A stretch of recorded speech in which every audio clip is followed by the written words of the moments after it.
नमस्कार, सत श्री अकाल दोस्तों। आज हम बात करेंगे मेरे इस यूट्यूब चैनल में भारत और ऑस्ट्रेलिया के बीच में जो टेस्ट सीरीज़ चल रही है बॉर्डर गावस्कर ट्रॉफ़ी, उसके बीच अब ऐसी कगार पे ये सीरीज़ पहुंच गई है कि ऑस्ट्रेलिया के पास तो अब जो है टीम भी नहीं बची है। बहुत सारे खिलाड़ी चले गए हैं और भारत 2-0 से आगे है। तीसरे टेस्ट मैच में भारत की क्या टीम होनी चाहिए, उसके बारे में बातचीत होनी चाहिए। और आज जो एक और मुद्दा जो है, मुझे लगता है कि जो टीम का वाइस कप्तान है, अभी हाल फिलहाल कोई नहीं है, तो कौन वो वाइस कप्तान होना चाहिए। चलिए उसके बारे में थोड़ी सी बात करते हैं कि सबसे पहले तो भारत 2-0 से इस श्रृंखला में आगे हैं। भारत ने बड़ी अच्छी क्रिकेट खेली, विकेट्स का भरपूर फ़ायदा उठाया, होम एडवांटेज का। और अब तीसरे मैच में भी रिज़ल्ट जो है वो सेम ही होंगे, क्योंकि भारत स्ट्रॉन्ग टीम है। अब भारत की टीम क्या होगी? भारत की टीम मुझे लगता है कि तीसरे टेस्ट मैच में केएल राहुल की जगह पे शुभमन गिल आएँगे, जो कि हम पहले मैच से कह रहे थे कि शुभमन गिल खेलने चाहिए थे। क्योंकि जिस लिहाज की उनकी फ़ॉर्म चल रही थी, वनडे क्रिकेट हो या टी20 फॉर्मेट में, पिछले हाल ही 2-3 महीनों में जो उन्होंने काम किया है, तो उसके चलते मुझे लगता है कि उनको खिलाया जाना चाहिए था। अगर उनको खिलाते तो शायद ये राहुल के लिए भी अच्छा होता, क्योंकि राहुल की फ़ॉर्म उतनी अच्छी नहीं थी और इन विकेट्स के ऊपर बल्लेबाज़ी करना बहुत ही मुश्किल है किसी भी बल्लेबाज के लिए, चाहे राहुल कितने ही काबिल बल्लेबाज हों।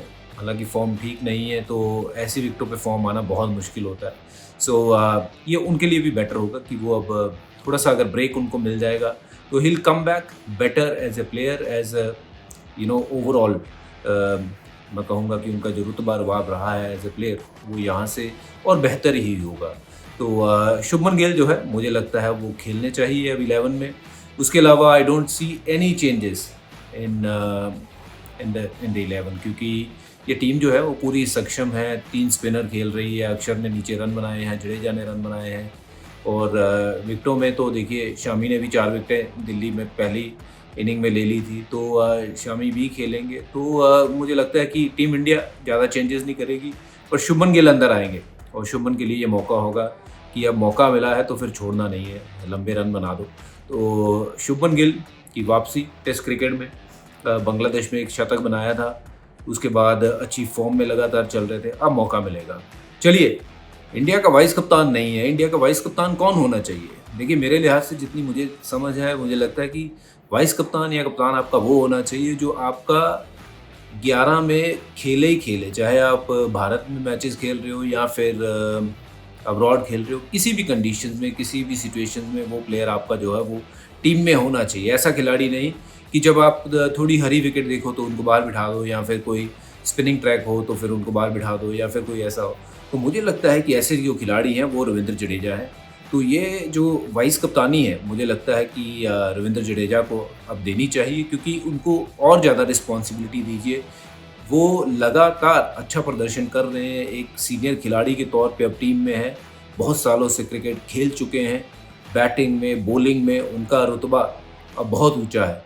मुझे नहीं लगता है कि वर्ल्ड क्रिकेट में शायद कोई ऑलराउंडरों में रविंद्र जडेजा के बराबर का प्लेयर है। हाँ, बेन स्टोक एक ऐसे खिलाड़ी हैं जो उस लीग में आते हैं, ये दोनों एक लीग के खिलाड़ी हैं। बेन स्टोक बहुत बड़े खिलाड़ी हैं, वैसे ही रविंद्र जडेजा हैं भारत के लिए। आई थिंक उनकी परफॉर्मेंस के ऊपर अगर नज़र मारें, तो हाल फिलहाल में उनकी बल्लेबाजी में ऐसा निखार आया है कि हमने देखा है कि नीचे जाके हमेशा रन बनाए हैं टीम के लिए। और यहाँ थोड़ा-सा उनके आंकड़ों के ऊपर आप नज़र मारें, तो आपको ज़ाहिर हो जाएगा कि ये आंकड़े कितना सच बयान कर रहे हैं कि ये औसत देखिए पिछले कई सालों से, जो लगातार बल्ले से उनके रन आ रहे हैं, और विकेटों में तो हर विकेट पे वो माहिर है। तो मुझे लगता है उनको वाइस कप्तानी जो है टीम इंडिया की मिलनी चाहिए, टेस्ट मैचेज़ में भी। और अगर वनडे मैचेस में भी आपने देनी है, तो मुझे लगता है कि उनसे बड़ा विकल्प अभी नहीं है।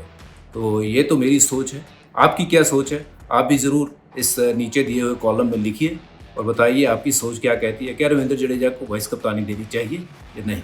चलिए, अब टीम ऑस्ट्रेलिया की भी बात कर लेते हैं थोड़ी बहुत, क्योंकि टीम ऑस्ट्रेलिया एक ऐसे दौर से गुज़र रही है कि जो बहुत ही परेशानी वाला दौर उनके लिए चल रहा है। यहाँ 2-0 से पीछे हैं और ढाई-ढाई दिन में मैच ख़त्म हो गए हैं। कुछ समझ नहीं पा रहे हैं कि उनके साथ हो क्या रहा है। और सबसे इम्पोर्टेंट बात है कि उनके खिलाड़ी एक-एक करके घर वापस जा रहे हैं। पैट कमिंस जो अब अवेलेबल नहीं रहेंगे अगले 2 मैचेस के लिए। स्टीव स्मिथ को दोबारा कप्तान बनाया गया है।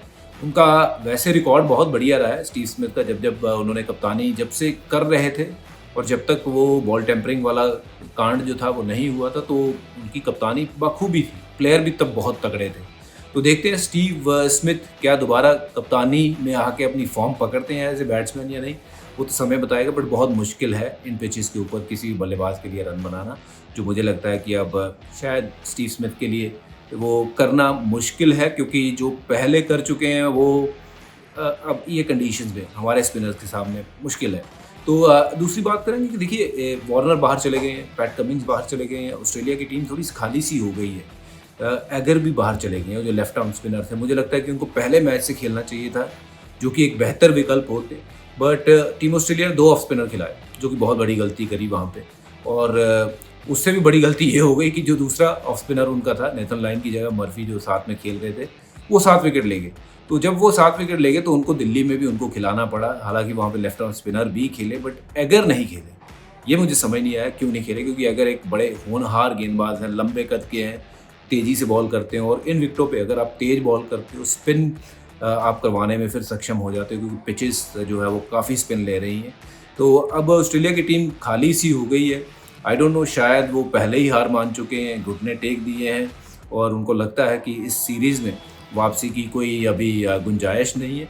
तो इसलिए एक एक करके जो है प्लेयर जा रहे हैं और कहेंगे कि जो भी इस सीरीज़ का रिजल्ट होगा वो मान चुके हैं कि 4-0 होगा। पर देखिए ये याद रखना है कि ऑस्ट्रेलिया ही हमें मिलेगी वर्ल्ड टेस्ट चैंपियनशिप के फाइनल में, और शायद उसकी तैयारी में लग गई है ऑस्ट्रेलिया की टीम। और हो सकता है कि वहाँ पे वो प्रॉपर ऑस्ट्रेलियन टीम की तरह खेले। मैं हाल फिलहाल में ऑस्ट्रेलिया की टीम के जो विकेट कीपर हैं कैरी, उनका बयान भी पढ़ रहा था कि हमारे पास सब वो चीज़ें हैं जो एक अच्छी टीम के पास होनी चाहिए। स्पिन अच्छी है, फास्ट बॉलिंग अच्छी है, बैटिंग अच्छी है, बट ये कंडीशंस में नहीं।